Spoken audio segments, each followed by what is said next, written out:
आज या ठिकाणी उपस्थित असलेले माननीय आमदार साहेब,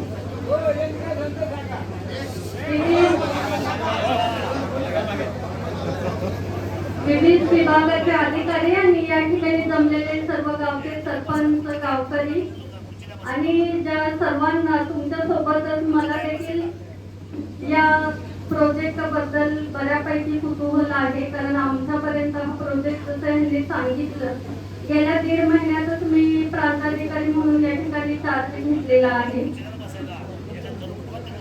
हा जो काही प्रोजेक्ट आहे पेसा कायद्याचा माझा अत्यंत चांगला अभ्यास आहे. तुमच्या अमोल सोनवणे साहेब बसलेले आहेत.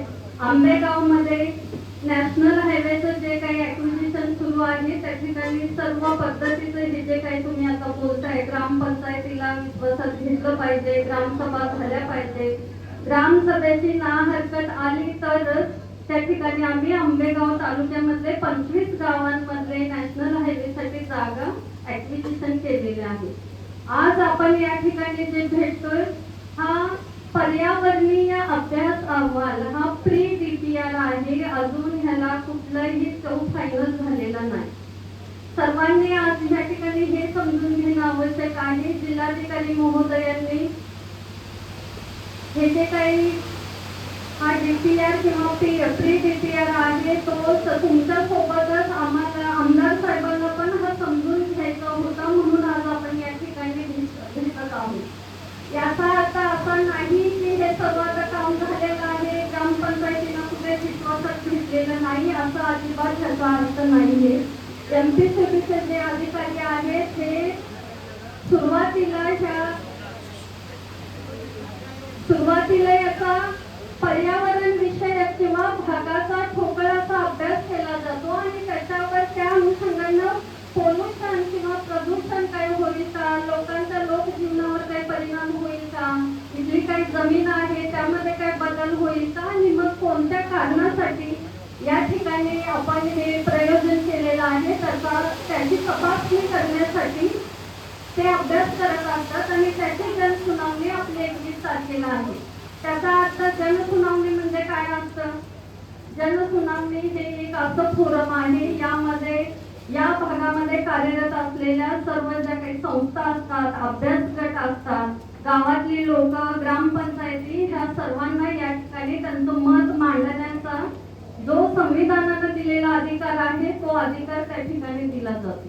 आता या ठिकाणी असं दिसतंय की तुमचं असं डोक्यात आहे की हे तुम्हाला कुठं संधी मिळणारच नाही, भूसंपादन पण आता डिक्लेअर केलेलं आहे, असं अजिबात नाहीये. आपण आज या ठिकाणी यासाठी भेटत आहोत आणि जनसुनावणीला कलेक्टर माननीय जिल्हाधिकारी साहेब हे जनसुनावणीसाठी स्वतः येत असतात. ते अध्यक्ष आहेत, ती स्टॅट्युटरी बॉडी आहे किंवा त्यांच्या वतीनं कोणी अधिकारी नेमला जातो. त्या दिवशी